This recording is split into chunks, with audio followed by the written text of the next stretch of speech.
The world's eyes turned to Palm Beach, Florida, a city known for its sun-soaked beaches and opulent estates, but on this day, it became the epicenter of global diplomacy and hope. Former President Donald Trump welcomed Ukrainian President Volodymyr Zelenskyy to his private Mar-a-Lago estate on December 28, 2025, under the watchful gaze of international media and a heavy security presence. The American and Ukrainian flags fluttered side by side, symbolizing a rare moment of unity and anticipation. This was no ordinary diplomatic encounter, it was a high-stakes summit, convened with the urgent goal of ending the brutal war in Ukraine, a conflict that, after 5 long years, had left the world weary and desperate for resolution. The war's toll has been staggering. Millions of Ukrainians have been forced from their homes, entire cities reduced to rubble, and families torn apart. The relentless violence has not only devastated Ukraine, but has also sent shockwaves through the global community, testing the resolve of international alliances and humanitarian organizations. For Ukraine, every day is a fight for survival. Soldiers endure harsh conditions on the front lines, while civilians navigate the uncertainty of war. For the United States and its allies, the conflict remains a persistent geopolitical crisis, challenging their unity and commitment to democratic values. Against this backdrop, the sun-drenched luxury of Mar-a-Lago stood in stark contrast to the grim realities being discussed within its walls. The resort's palm trees and manicured lawns offered a surreal setting for conversations about war, peace, and the fate of a nation. President Zelenskyy arrived carrying the hopes of his people.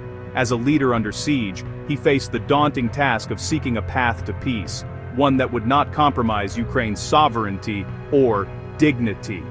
His determination was evident as he entered the summit, flanked by advisors and security, his every step watched by the world.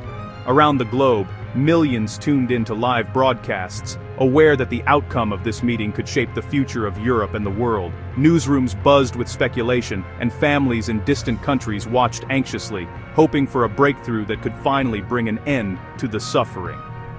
For Donald Trump, the summit was more than a diplomatic engagement, it was a chance to showcase his self-proclaimed deal-making prowess on the world stage. He positioned himself as the one leader capable of brokering a historic peace, eager to prove that his unconventional approach could succeed where others had failed. The Mar-a-Lago summit was a pivotal test of diplomacy, leadership, and international resolve. As the two leaders sat down at the negotiating table, the world held its breath, wondering if this meeting could finally mark the beginning of the end for one of the most devastating conflicts of our time. At the heart of the summit was a single urgent goal, ending the war that had cast a shadow over millions of lives. The world watched as leaders gathered, their every word and gesture scrutinized, hoping for a breakthrough that could bring relief to families torn apart by conflict. The atmosphere was tense yet charged with a sense of possibility, as delegates from across the globe convened to seek common ground. Trump and Zelenskyy emerged before the press with statements that revealed their differences, but also a shared desire to halt the violence. Each leader spoke to their own people and to the world, signaling that while their visions for peace diverged, the cost of continued fighting was too high to ignore. The talks delved into complex issues: security guarantees for both sides, a framework for a lasting ceasefire, and the logistics of troop withdrawals. Behind closed doors, negotiators pored over documents, weighing every word and clause, aware that the smallest detail could tip the balance between progress and stalemate. Trump projected cautious optimism, suggesting that a breakthrough was within reach. He emphasized his role in steering the process, presenting himself as a deal-maker capable of bridging divides. Yet, he also acknowledged the challenges ahead, warning that any agreement would require compromise from all parties. Zelenskyy, meanwhile, was pragmatic and resolute, committed to peace, but unwavering in his insistence that Ukraine's sovereignty and territorial integrity must be respected. He spoke of the sacrifices made by his people and the need for any agreement to reflect justice, not just expediency. He made it clear, peace must come from a position of strength, not desperation. For Zelenskyy, any settlement had to ensure Ukraine's security and dignity so that peace would be lasting, not fragile. The dialogue was a delicate balance, Trump pushing for a swift deal to end the bloodshed, Zelenskyy demanding that justice and sustainability be at the core of any agreement. International mediators worked tirelessly, trying to bridge the gap between urgency and principle. The summit ultimately defined the negotiable space, setting the boundaries for future talks, but it did not deliver final decisions. The path to peace remained uncertain, with many obstacles still ahead. Both leaders explored what could be conceded and what lines could not be crossed. As the summit ended, hope mingled with caution, and the world waited to see if these first steps would lead to a true and lasting peace. Trump approached the summit as a master negotiator, exuding the confidence and bravado that had become his trademark on the world stage. Every step he took toward the venue was calculated, designed to project strength and control. The world's cameras followed his every move, capturing the anticipation and tension that hung in the air. For Trump, this was more than just another diplomatic meeting. It was a chance to shape history and cement his legacy as a dealmaker. Speaking to reporters, Trump declared that the talks were in their final stages, hinting that a breakthrough was imminent. He skillfully used the media to set expectations, suggesting that a major announcement could come at any moment. His words were carefully chosen, designed to keep both allies and adversaries guessing about his next move. His optimism was strategic. By projecting confidence, he aimed to build public momentum and frame himself as the indispensable peacemaker. Trump understood the power of perception, and he worked tirelessly to ensure that the narrative centered on his leadership and vision for peace. At the same time, Trump issued stern warnings about the consequences of failure.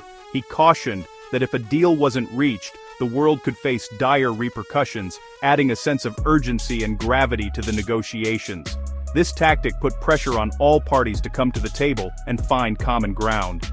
Trump made his role clear. "He doesn't have anything until I approve it," he said of Zelenskyy, underscoring the power dynamic at play. By positioning himself as the ultimate decision-maker, Trump reinforced his authority and reminded everyone that no agreement would move forward without his explicit consent. The entire process was framed as a Trump-led initiative, leveraging his personal relationships with both Zelenskyy and Putin. He presented himself as the only leader capable of bridging the divide, using his unique style of diplomacy to bring both sides to the negotiating table. His ultimate goal was clear: a signed peace treaty that he could claim as a landmark foreign policy victory. Trump envisioned a dramatic moment, with cameras flashing as he held up the agreement for the world to see, solidifying his reputation as a peacemaker. But success was far from guaranteed. Convincing both Ukraine and Russia that his deal was not only the best, but the only viable way out, required delicate maneuvering and relentless persuasion. Each side had its own demands and deep-seated mistrust, making the path to peace fraught with obstacles. The stakes could not have been higher: peace or a war with no end in sight. For Trump, the outcome would define not just the future of the region, but his own place in history. Zelenskyy arrived at Mar-a-Lago carrying the weight of a nation at war, desperate for peace but unwilling to surrender. He declared Ukraine would do whatever it takes to stop the war, but not at the cost of its future. Zelenskyy stressed the need to negotiate from strength, drawing power from international support, not just military might. He called for unity among allies, warning that any division could be exploited by Russia. His message: the fight for Ukraine is also a fight for international law and sovereignty. Zelenskyy sought not just peace, but robust security guarantees to prevent future invasions. He walked a tightrope, open to compromise, but resolute in defending Ukraine's freedom. For him, peace must not mean capitulation. Hours before meeting Zelenskyy, Trump announced he'd spoken with Russian President Vladimir Putin. He called the conversation good and very productive, positioning himself as the central intermediary. The timing was strategic. Trump entered the summit with fresh insights from Moscow. This direct line to Putin is Trump's claim to unique negotiating power. The approach relies on personal relationships, bypassing traditional diplomacy. But for Zelenskyy, Trump's call with Putin added a layer of mistrust. What was promised, and to whom?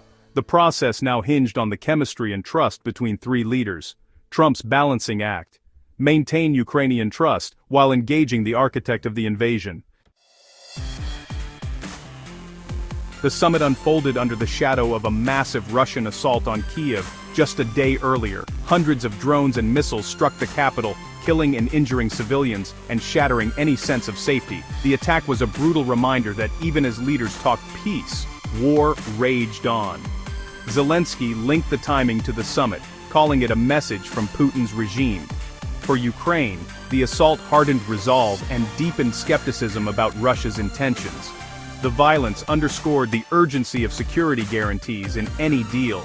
How could Ukraine trust promises from a government launching attacks on its capital? The attack made the stakes, and the mistrust, impossible to ignore.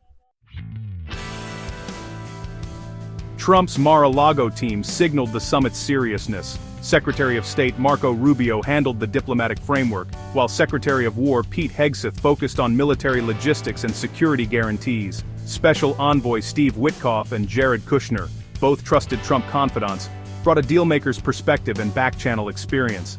The team blended formal diplomacy with Trump's inner circle, reflecting his operational style. This mix aimed to address political, military, and personal dynamics in the negotiations. The presence of both official and personal advisors showed Trump's intent to control every aspect of the process. The strategy combined government power with loyal dealmakers to break the deadlock. The biggest obstacle remains territory. Ukraine insists on restoring its 1991 borders, no concessions on land occupied by Russia, including Crimea and eastern regions. For Kyiv, ceding territory is unthinkable. For Moscow, retreat is a political impossibility. The dispute is about more than maps. It's about identity, history, and security. Previous ideas like autonomous zones or demilitarized areas have failed to gain traction. Until a creative, mutually acceptable solution emerges, this issue blocks any real peace. The territorial question is the heart of the deadlock. As the Mar-a-Lago summit ends, anticipation and skepticism linger. Is Trump's optimism based on real progress, or just rhetoric? What was promised in his call with Putin, and will Ukraine's allies stay united if tough concessions are required? The Western alliance faces a crucial test. Will it hold or fracture under pressure? The world waits. Will this summit spark a genuine peace, or become another chapter in a long, tragic war? The stakes could not be higher.